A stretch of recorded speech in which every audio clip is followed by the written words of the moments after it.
नमस्कार मित्रांनो, स्वागत आहे सर्वांचं आपल्या या यूट्यूब चॅनलवर. मित्रांनो, आजच्या या सेशनमध्ये आपण शिक्षक पात्रता परीक्षा म्हणजेच टी-ई-टी 2026 यावर्षी होणारी जी काही टी-ई-टी एक्झाम आहे मित्रांनो, त्या परीक्षेसाठी आपल्याला बालमानसशास्त्र व अध्यापनशास्त्र या विषयावरती 30 प्रश्न परीक्षेला विचारले जातात. मित्रांनो, कालपासून आपण दररोज आपल्या या चॅनलवरती फ्रीमध्ये व्हिडिओज अपलोड करत आहोत. अतिशय महत्त्वाचे प्रश्न आपण स्पष्टीकरणासह या ठिकाणी घेणार आहोत. आजचा हा सेशन पेपर 1 आणि पेपर 2 ची तयारी करणाऱ्या मित्रांसाठी असणार आहे. मित्रांनो, व्हिडिओ शेवटपर्यंत बघा. महत्त्वाचेच प्रश्न आपल्याला या ठिकाणी पाहायला मिळणार आहेत आणि सखोल स्पष्टीकरणासह आपण प्रत्येक व्हिडिओज अपलोड करत असतो मित्रांनो. ठीक आहे. यापूर्वीचा सेशन जर तुम्ही बघितला नसेल तर आपल्या चॅनलमध्ये अवेलेबल आहे. मित्रांनो, व्हिडिओ आवडल्यास व्हिडिओला लाईक करायचा आहे, सोबत व्हिडिओची लिंक आपल्या मित्रांपर्यंत शेअर करायचं आहे आणि तुम्ही जर आपल्या या चॅनलवरती नवीन असाल किंवा आपल्या चॅनलला सबस्क्राईब केलं नसेल तर चॅनलला सबस्क्राईब करून ठेवा. मित्रांनो, तुम्हाला दररोज आपल्या या चॅनलवरती अशाच पद्धतीने दररोज व्हिडिओज पाहायला मिळतील. आपण फ्रीमध्ये या ठिकाणी शिकवणार आहोत. आपण या ठिकाणी प्रश्न महत्त्वाचेच घेणार आहोत मित्रांनो. ठीक आहे. त्यासाठी चॅनलला सबस्क्राईब करून ठेवा. तुम्हाला महत्त्वाचेच प्रश्न आपल्या या चॅनलवरती पाहायला मिळत जाईल. व्हिडिओ शेवटपर्यंत बघा मित्रांनो. महत्त्वाचे प्रश्न असणार आहे आणि सखोल स्पष्टीकरण आपल्याला या ठिकाणी फ्रीमध्ये पाहायला मिळणार आहेत. प्रश्न पहिला तुम्हाला स्क्रीनवरती दिसतोय. प्रश्न बघा काय दिलेला आहे की हॉवर्ड गार्डनर यांच्या सिद्धांतानुसार प्रभावी शिक्षक आणि राजकीय नेते यांच्याकडे खालीलपैकी कोणती बुद्धिमत्ता सर्वाधिक असते? मित्रांनो, या प्रश्नाचा अचूक उत्तर पर्याय बी मध्ये पाहायला मिळते. आंतरवैयक्तिक बुद्धिमत्ता यालाच इंटरपर्सनल इंटेलिजन्स म्हणत असतो मित्रांनो. ओके. आता यावरचे जे महत्त्वाचे स्पष्टीकरण आहे, महत्त्वाचे जे मुद्दे आहे ते आपल्याला स्पष्टीकरणामध्ये बघायचं आहे. यावरती जर प्रश्न परीक्षेला विचारलं महत्त्वाच्या पॉईंटवरती तर आपल्याला त्याचं उत्तर करेक्ट देता आलं पाहिजे. त्याच उद्देशाने आपण प्रत्येक प्रश्नांचं सखोल विश्लेषण या ठिकाणी करत असतो. त्यासाठी आपल्या चॅनलसोबत जुळून राहा. चॅनलला सबस्क्राईब केलं नसेल तर चॅनलला सबस्क्राईब करून ठेवा मित्रांनो. तुम्हाला या ठिकाणी प्रत्येक विषयाचं जे काही टी-ई-टी परीक्षेसाठी महत्त्वाचे विषय आहे जसे की मराठी व्याकरण, मानसशास्त्र, गणित बुद्धिमत्ता आणि सोशल सायन्स यावरचे व्हिडिओ सुद्धा आपल्या या चॅनलवरती तुम्हाला दररोज फ्रीमध्ये पाहायला मिळत जाईल. त्यासाठी फक्त आपल्या या चॅनलला सबस्क्राईब करून ठेवायचं आहे. ओके.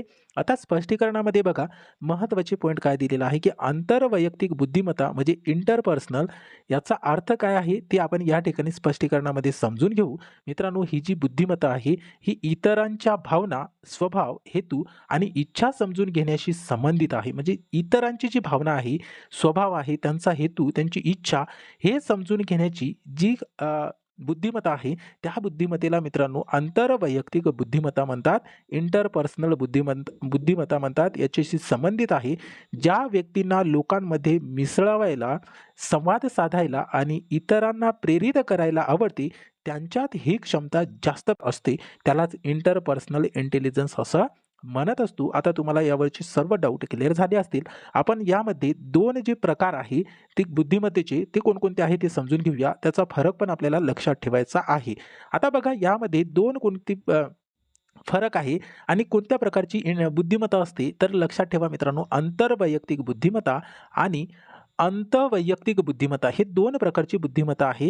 अंतवैयक्तिक बुद्धिमत्ता म्हणजे इंट्रापर्सनल इंटेलिजन्स म्हणतो आपण याला. म्हणजे मित्रांनो स्वतःला ओळखणे याला आपण इंट्रापर्सनल इंटेलिजन्स म्हणतो. ओके. स्वतःला ओळखणे. त्याच्यानंतर दुसरा जो प्रकार आहे आंतरवैयक्तिक म्हणजेच इंटरपर्सनल इंटेलिजन्स हे दुसऱ्यांना ओळखणे म्हणजेच याला आपण म्हणू शकतो इंटरपर्सनल इंटेलिजन्स. ओके. हे फरक लक्षात ठेवा. यामध्ये कन्फ्यूज व्हायचं नाही आणि IMP आहे मित्रांनो याच्यावरती जास्तीत जास्त प्रश्न परीक्षेला विचारले गेलेले आहेत. ओके. याच्यानंतर पुढचा प्रश्न बघायचा आपल्याला. प्रश्न क्रमांक दुसरा बघा महत्त्वाचा प्रश्न आहे. प्रश्न असा केलेला आहे की जीन पियाजे यांच्या बोधनात्मक विकास सिद्धांतानुसार वस्तुस्थिती किंवा वस्तुस्थैर्य म्हणजेच आपण इंग्रजीमध्ये लक्षात ठेवू शकता ऑब्जेक्ट परमानन्स हे वैशिष्ट्य कोणत्या अवस्थेतून दिसून येते? तर मित्रांनो या प्रश्नाचं उत्तर पर्याय ए मध्ये असेल. कारक संवेदी अवस्था याला इंग्रजीमध्ये लक्षात ठेवा सेन्सरी मोटर स्टेज. ओके. आता यावरचे जे महत्त्वाचे पॉईंट आहे ते आपण स्पष्टीकरणामध्ये क्लिअर करूया. आता बघा स्पष्टीकरणामध्ये काय दिलेले आहेत तर आपल्याला या ठिकाणी दिलेलं आहे की अवस्थेचा जो काळ आहे हा काळ पहिली अवस्था असून ती जन्मापासून 2 वर्षापर्यंतची असते. म्हणजेच काय तर कारक संवेदी अवस्था सेन्सरी मोटर स्टेज ही अवस्था पहिली अवस्था आहे आणि ती जन्मापासून तर 2 वर्षापर्यंतची अवस्था आहे मित्रांनो. ओके. आता याची जी वैशिष्ट्य आहे ते आपल्याला लक्षात ठेवायचं आहे, की वस्तुस्थैर्य म्हणजे एखादी वस्तू डोळ्यासमोर बाजूला केली तरी तिचे अस्तित्व संपत नाही हे समजण्यासाठी क्षमता म्हणजे सुरुवातीला मूळ वस्तू लपवल्यावर ती विसरते, पण या अवस्थेच्या शेवटी ती वस्तू शोधू लागते. हे याच अवस्थेला आपण सेन्सरी मोटर स्टेज असं म्हणत असतो. लक्षात ठेवा, महत्त्वाची पॉइंट आहे. आता याच्यानंतर आपल्याला अतिशय महत्त्वाचं पॉइंट म्हणजेच काय, तर जीन प्याजे यांनी 4 अवस्था सांगितलेल्या आहेत. ते 4ही अवस्था आपल्याला लक्षात ठेवायच्या आहे. याच्यावरती प्रश्न भरपूर वेळा विचारले गेलेले आहेत. ओके. आता जीन प्याजे हे कोणत्या अवस्थेशी संबंधित आहे किंवा या ठिकाणी आपल्याला लक्षात ठेवायचं आहे, तर त्यांनी कोणती थिअरी मांडलेली आहे, तर मित्रांनो जीन प्याजे यांनी कॉग्निटिव्ह डेव्हलपमेंट थिअरी मांडलेली आहे. त्याचं नाव आहे संज्ञानात्मक विकास सिद्धांत. ओके. जीन प्याजे हे कोणत्या सिद्धांताशी रिलेटेड आहे, तर संज्ञानात्मक विकास याच्याशी रिलेटेड आहे. आता त्यांनी जी 4 अवस्था मांडलेली आहे, ते 4ही अवस्था आपल्याला या ठिकाणी महत्त्वाची आहे. परीक्षेच्या दृष्टिकोनातून अतिशय महत्त्वाची आहे. त्यांच्या अवस्थावरती जास्तीत जास्त प्रश्न परीक्षेला विचारले जातात. मग पहिली अवस्था लक्षात ठेवा मित्रांनो, संवेदनकारक अवस्था, यालाच आपण इंग्रजीमध्ये लक्षात ठेवायचं आहे सेन्सरी मोटर स्टेज. ही अवस्था मित्रांनो जन्मापासून तर 2 वर्षापर्यंतची ही अवस्था असते. ओके. ह्याच्यानंतर दुसरी अवस्था आहे क्रियापूर्व अवस्था, यालाच आपण इंग्रजीमध्ये लक्षात ठेवायचं आहे प्री ऑपरेशनल स्टेज. ही अवस्था मित्रांनो 2 वर्षापासून तर 7 वर्षापर्यंतची अवस्था असते. ओके. ह्याच्यानंतर जीन प्याजेने मांडलेली तिसरी अवस्था आहे मूर्त क्रियात्मक अवस्था. या अवस्थेला इंग्रजीमध्ये लक्षात ठेवायचं आहे कॉन्क्रीट ऑपरेशनल स्टेज. ही अवस्था मित्रांनो 2 ते 7 वर्षापर्यंतची असते. त्याच्यानंतर शेवटची म्हणजे चौथी अवस्था कारकात्मक अवस्था म्हणजेच फॉर्मल ऑपरेशनल स्टेज. ही अवस्था मित्रांनो बालकांमध्ये 7 ते 11 वर्षापर्यंतची अवस्था आपल्याला या ठिकाणी लक्षात ठेवायचं आहे. या 4ही अवस्थावरती प्रश्न परीक्षेला भरपूर वेळा विचारलेले आहे. तुम्ही प्रिव्हियस इयर क्वेश्चन पेपर बघा, त्याच्यामध्ये तुम्हाला पाहायला मिळते. मित्रांनो अशा 4 अवस्था त्यांनी सांगितलेल्या आहेत. आता तुम्हाला महत्त्वाचं पॉईंट सांगायचं होतं, ते म्हणजे आपण यापूर्वी जी काही टी-ई-टी एक्झाम झाली होती मित्रांनो, त्या टी-ई-टी एक्झाममध्ये आपण जवळपास 60 व्हिडिओ लेक्चर अपलोड केलेले आहेत. त्याची एक स्पेशल प्लेलिस्टच क्रिएट केलेली आहे. त्या प्लेलिस्टमध्ये जाऊन तुम्ही पूर्ण डिटेलमध्ये त्या ठिकाणी शिकू शकता. त्यामध्ये आपण मानसशास्त्र या विषयावर जवळपास 60 व्हिडिओज अपलोड केलेले आहेत. तुम्हाला आपल्या या चॅनलवरती पाहायला मिळते. मित्रांनो ते पण अतिशय महत्त्वाचेच व्हिडिओज आहे, कारण त्याच्यावरती प्रश्न भरपूर वेळा परीक्षेला विचारलेले आहेत आणि महत्त्वाचे टॉपिक आपण त्यामध्ये घेतलेले आहेत. तुम्ही बघू शकता आपल्या या चॅनलमध्ये अवेलेबल आहे. अशाच पद्धतीने आपण सखोल विश्लेषणासह त्या व्हिडिओजमध्ये शिकवलेलं आहेत. तुम्ही आपल्या या चॅनलमध्ये जाऊन प्लेलिस्ट या फोल्डरमध्ये बघा, तुम्हाला 60 व्हिडिओज पाहायला मिळते आणि ते सर्व व्हिडिओज महत्त्वाचे आहे. आपल्याकडे वेळ आहे तर तुम्ही ते सर्व लेक्चर्स बघू शकता आणि त्याच्यावरती तुम्ही स्पेशल एक नोट्स पण तयार करू शकता मित्रांनो. ओके. आता आपल्याला पुढचा प्रश्न बघायचा आहे, प्रश्न क्रमांक 3. प्रश्न बघा काय दिलेला आहे आणि महत्त्वाचं म्हणजे तुम्हाला जर सापडत नसेल तर आपल्या या डिस्क्रिप्शन बॉक्समध्ये मी त्याची लिंकच देऊन टाकतो. ओके. त्याची तिची प्लेलिस्ट आहे मित्रांनो, त्याची लिंक मी व्हिडिओच्या डिस्क्रिप्शन बॉक्समध्ये देतो. तुम्ही त्या ठिकाणी जाऊन बघू शकता की ती व्यवस्थित आणि सखोल विश्लेषणासह आपण फ्रीमध्ये त्या ठिकाणी शिकवलेलं आहे. ओके. आता यानंतर 3रा प्रश्न बघा. प्रश्न असा आहे की थॉर्नडाईक यांनी प्रयत्न प्रमाद उपपत्ती सिद्ध करण्यासाठी कोणत्या प्राण्यांवर प्रयोग केला होता? बघा IMP प्रश्न आहे आणि अतिशय महत्त्वाचा आहे. थॉर्नडाईक यांनी जी काही उपपत्ती मांडलेली आहे प्रयत्न प्रमाद, यालाच आपण ट्रायल अँड एरर ही म्हणतो मित्रांनो. ओके. हे सिद्ध करण्यासाठी कोणत्या प्राण्यांवर प्रयोग केला, तर या प्रश्नाचं उत्तर आपल्याला पर्याय बी मध्ये पाहायला मिळतो. मांजर या प्राण्यांवरती त्यांनी प्रयोग केलेला आहे. या प्रयोगातून त्यांना प्रयत्न व प्रमाद ही उपपत्ती सिद्ध करता आली.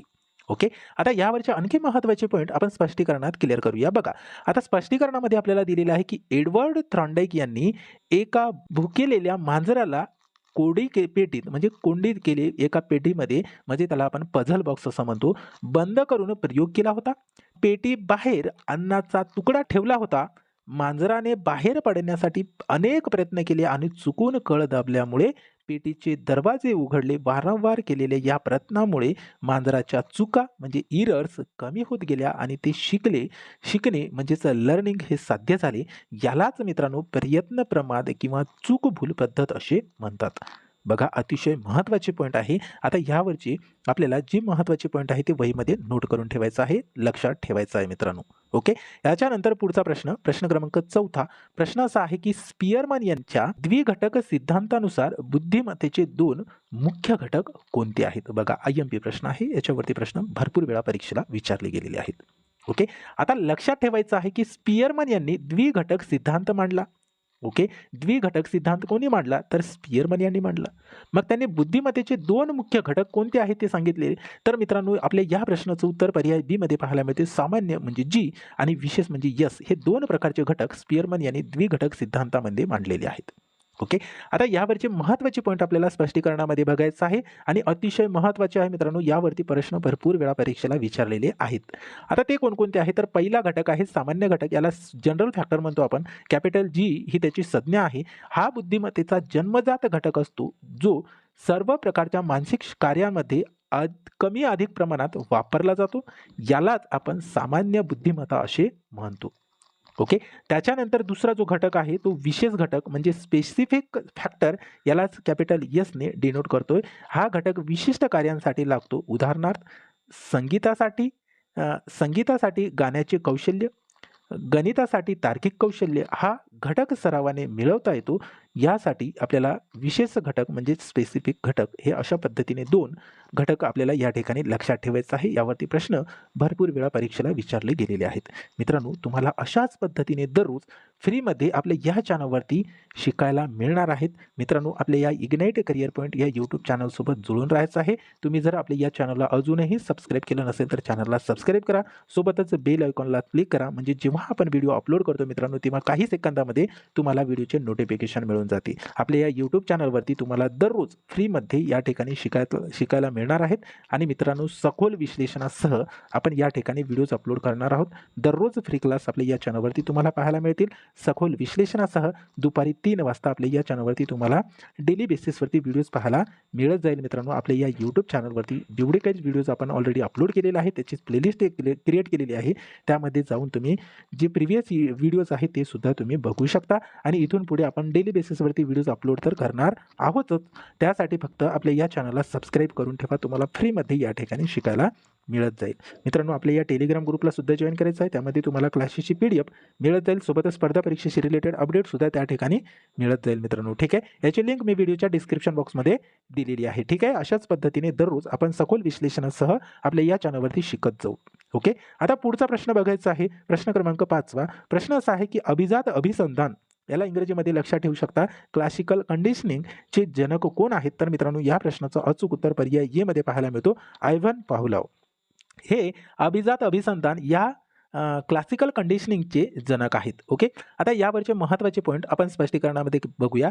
स्पष्टीकरणामध्ये दिलेलं आहे की पाव्लोव यांनी कुत्र्यांवर प्रयोग करून नैसर्गिक उत्तेजकाला कृत्रिम उत्तेजकाची जोड देऊन प्रतिसाद मिळवण्याचे तंत्र स्पष्ट केले. महत्त्वाचा पॉईंट असा आहे की पाव्लोव यांनी कोणत्या प्राण्यांवर प्रयोग करून हा सिद्धांत मांडला. क्लासिकल कंडिशनिंग हा जो आहे मित्रांनो हा कोणत्या प्राण्यावर प्रयोग करून त्यांनी सिद्ध केला? तर लक्षात ठेवा त्यांनी कुत्रा या प्राण्यांवर प्रयोग करून नैसर्गिक उत्तेजकाला कृत्रिम उत्तेजकाची जोड देऊन प्रतिसाद मिळवण्याचे तंत्र हे स्पष्ट केलेले आहेत. ओके.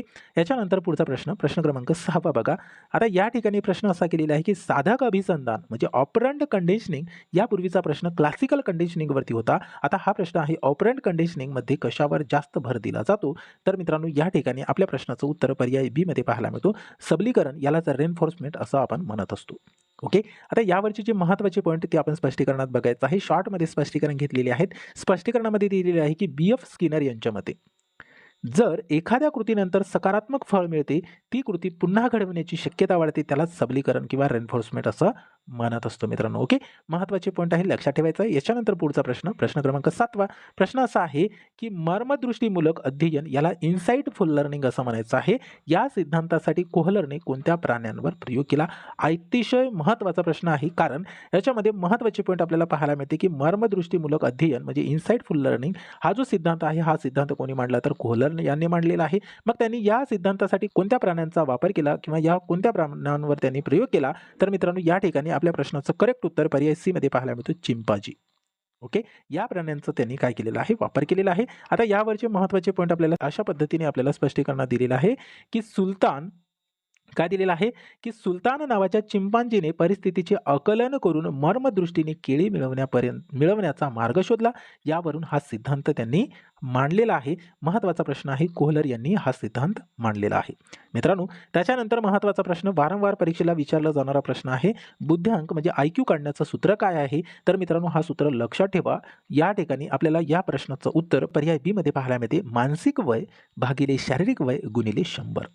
मित्रांनो, याला इंग्रजीमध्ये लक्षात ठेवू शकता, मानसिक वय म्हणजे मेंटल एज, शारीरिक वय म्हणजे कॉरोनॉलॉजिकल एज भागिले 100. म्हणजेच मित्रांनो, MA/CA × 100 हे बुद्ध्यांक म्हणजे IQ काढण्याचं सूत्र आहे. ओके, आता यावरचे महत्त्वाचे पॉईंट आपण स्पष्टीकरणात क्लिअर करूया. बघा, या ठिकाणी आपल्याला दिलेला आहे की हा जो सूत्र आहे लुईस टर्मन यांनी दिलेला आहे. हा जो सूत्र आहे, हा सूत्र कोणी दिला तर लुईस टर्मन यांनी दिलेला आहे.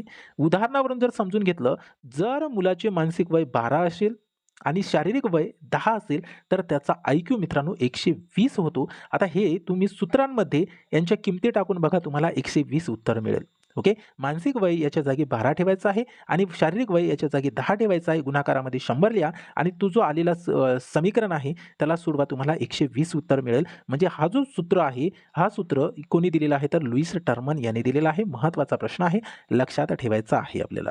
ओके, याच्यानंतर पुढचा प्रश्न, प्रश्न क्रमांक 9 काय दिलेला आहे बघा, सामाजिक सांस्कृतिक विकास यालाच इंग्रजीमध्ये लक्षात ठेवा की सोशियल डेव्हलपमेंटचा सिद्धांत कोणी मांडला? तर मित्रांनो, आपल्या या प्रश्नाचं उत्तर पर्याय बी मध्ये पाहायला मिळतो, लेव वायगोस्की यांनी सामाजिक सांस्कृतिक सिद्धांत मांडलेला आहे. याला सोशियल डेव्हलपमेंट म्हणतो मित्रांनो.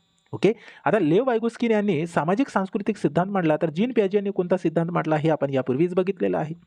मग जीन पियाजे यांनी संज्ञानात्मक विकास सिद्धांत मांडलेला आहे, त्यालाच आपण मित्रांनो कॉग्निटिव्ह डेव्हलपमेंट म्हणतो. ओके, लक्षात ठेवा, जीन पियाजे यांनी कोणता सिद्धांत मांडला? लेव वायगोस्की यांनी सामाजिक सांस्कृतिक सिद्धांत मांडला. मग कोहलबर्ग यांनी कोणता सिद्धांत मांडला? तर मित्रांनो लक्षात ठेवा, नैतिक सिद्धांत मांडला. यालाच मॉरल डेव्हलपमेंट आपण असं म्हणत असतो.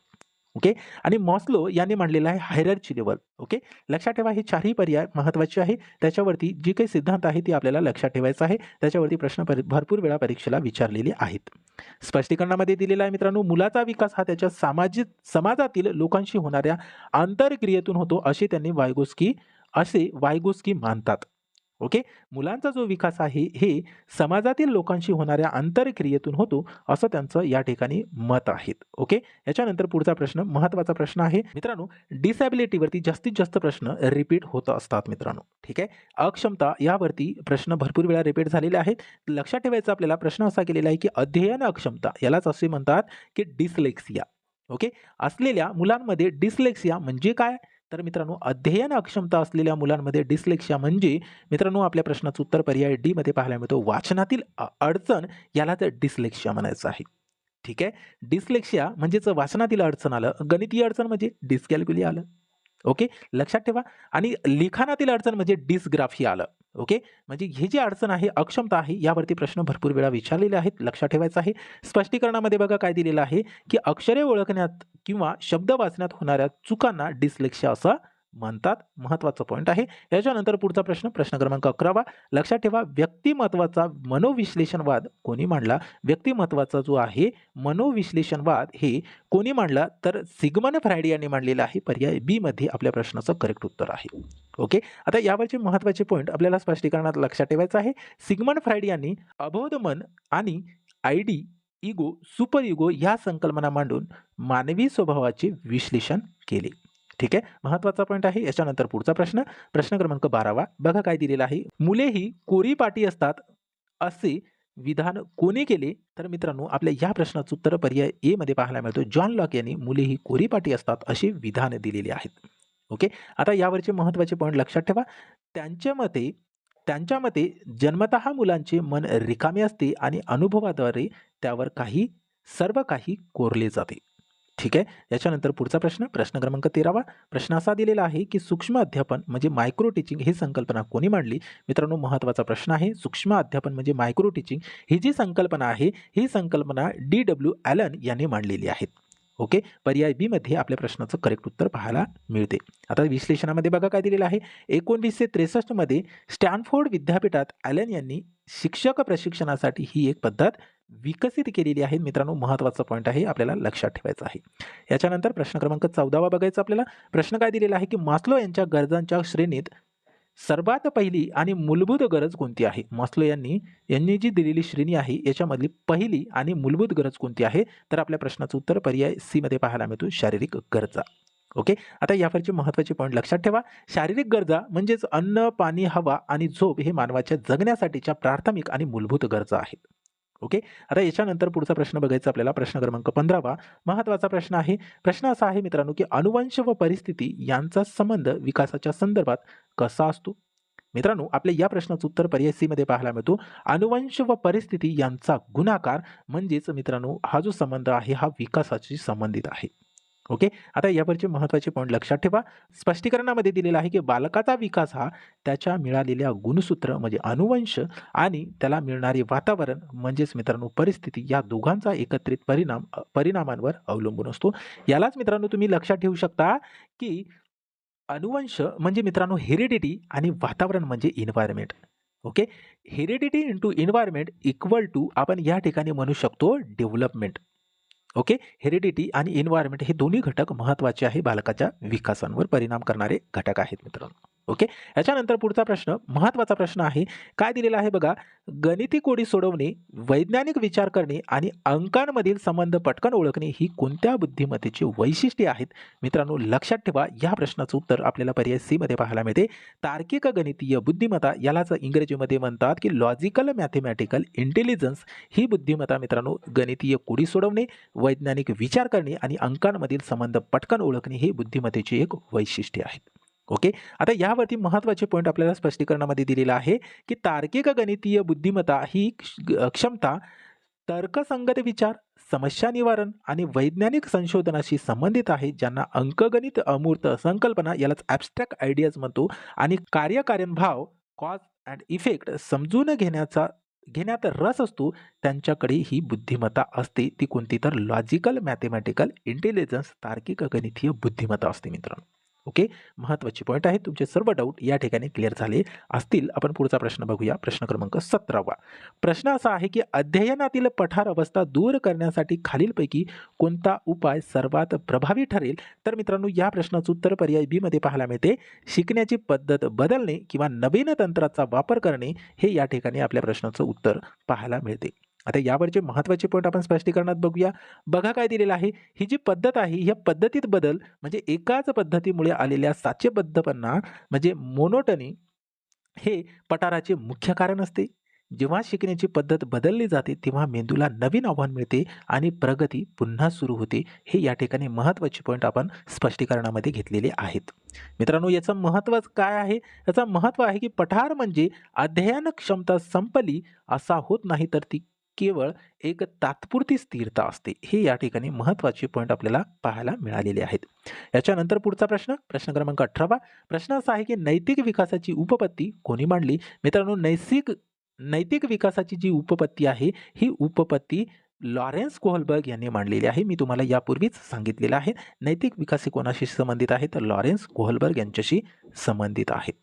ओके. आता इतर पर्याय पण आपल्याला लक्षात ठेवायचा आहे. वायगोस्की हे सामाजिक सांस्कृतिक सिद्धांताशी संबंधित आहे.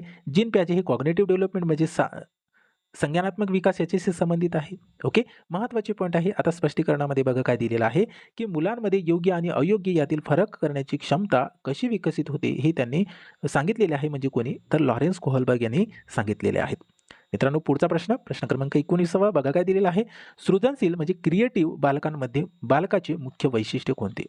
मित्रांनो या प्रश्नाचं अचूक उत्तर आपल्याला पर्याय डी मध्ये पाहायला मिळते. साधक किंवा अनेकविध विचार यालाच डायव्हर्जंट थिंकिंग असं आपण या ठिकाणी म्हणत असतो. आता यावरचे महत्त्वाचे पॉईंट बघा काय दिलेलं आहे की एकाच गोष्टीचे अनेक उपाय शोधणे किंवा नवीन संकल्पना मांडणे याला सृजनशीलतेचे लक्षण आहे असं म्हणत असतो. यालाच मित्रांनो आपण डायव्हर्जंट थिंकिंग असं म्हणत असतो. म्हणजेच काय? तर अनेक उपाय म्हणजे एकाच गोष्टीचे अनेक उपाय शोधणे, नवीन कल्पना मांडणे याला डायव्हर्जंट थिंकिंग असं म्हणत असते मित्रांनो. ओके. आता याच्यानंतर पुढचा प्रश्न, प्रश्न क्रमांक 20वा आपल्याला बघायचा आहे. स्क्रीनवरती दिसतोय बघा. प्रश्न असा आहे की करून शिका म्हणजे लर्निंग बाय डुईंग या तत्वावर कोणती पद्धत आधारित आहे? म्हणजे करून शिका ही जी पद्धत आहे कोणत्या तत्वावर आधारित आहे? तर मित्रांनो आपल्या या प्रश्नाचं उत्तर पर्याय बी मध्ये पाहायला मिळतो. याला प्रकल्प पद्धत म्हणतात, प्रोजेक्ट मेथड असे म्हणतात. ओके. आता यावरचे महत्त्वाचे पॉईंट लक्षात ठेवा. ही जी पद्धत आहे ही जॉन ड्यूई आणि किल प्रॅक्टिक यांनी पद्धतीचा हा पुरस्कार केलेला आहे, ज्यात विद्यार्थी स्वतः कृती करून अनुभव घेतो. यालाच लर्निंग बाय डुईंग असे म्हणतात मित्रांनो. महत्त्वाचे प्रश्न आपण या ठिकाणी घेतलेले आहेत. 20 प्रश्नांपैकी किती प्रश्नाचे अचूक उत्तर आपल्याला देता आले ते कमेंट बॉक्समध्ये द्यायचं आहे. आणि मित्रांनो, व्हिडिओ कसा वाटला त्याची पण प्रतिक्रिया आपल्याला द्यायची आहे. तुम्हाला दररोज आपल्या या इग्नाइट करिअर पॉईंट या यूट्यूब चॅनलवरती नवनवीन व्हिडिओज दुपारी 3 वाजता पाहायला मिळत जाईल. मित्रांनो, यापूर्वी आपण जवळपास 60 व्हिडिओ लेक्चर अपलोड केलेले आहेत. त्याची एक स्पेशल प्लेलिस्टच क्रिएट केलेली आहे. ती प्लेलिस्ट मी व्हिडिओच्या डिस्क्रिप्शन बॉक्समध्ये देतो, किंवा आपल्या चॅनलमध्ये जाऊन तुम्ही कोर्स या फोल्डरमध्ये जा किंवा प्लेलिस्ट या फोल्डरमध्ये जा. तुम्हाला टी परीक्षेसाठी महत्त्वाचा कंटेंट त्या ठिकाणी पाहायला मिळणार आहेत. आपण 60 व्हिडिओ लेक्चर त्यामध्ये अपलोड केलेले आहेत. ते महत्त्वाचे आहे. आणि मित्रांनो, तुम्ही जर आपल्या या चॅनलला सबस्क्राईब केलं नसेल तर चॅनलला सबस्क्राईब करून ठेवा. तुम्हाला यानंतर दररोज आपल्या या चॅनलवरती मानसशास्त्र, गणित बुद्धिमत्ता, त्याच्यानंतर मित्रांनो भूमिती आणि सोबतच मराठी व्याकरण आणि सोशल सायन्सची तयारी आपल्या या चॅनलवरती फ्रीमध्ये करता येणार आहे. तुम्हाला कुठलाही चार्जेस द्यायची आवश्यकता नाही. फक्त आपल्या या चॅनलसोबत तुम्हाला जुळून राहायचं आहे. चॅनलला सबस्क्राईब करून ठेवायचं आहे. तुम्हाला दररोज फ्रीमध्ये आपल्या या चॅनलवरती तयारी करता येणार आहेत. मित्रांनो, भेटूया समोरच्या सेशनमध्ये अशाच पद्धतीचे प्रश्न घेऊन आणि सखोल विश्लेषणासह आपले डाऊट क्लिअर करू. आपण या ठिकाणी इथेच थांबूया. भेटूया समोरच्या सेशनमध्ये. Thank you so much.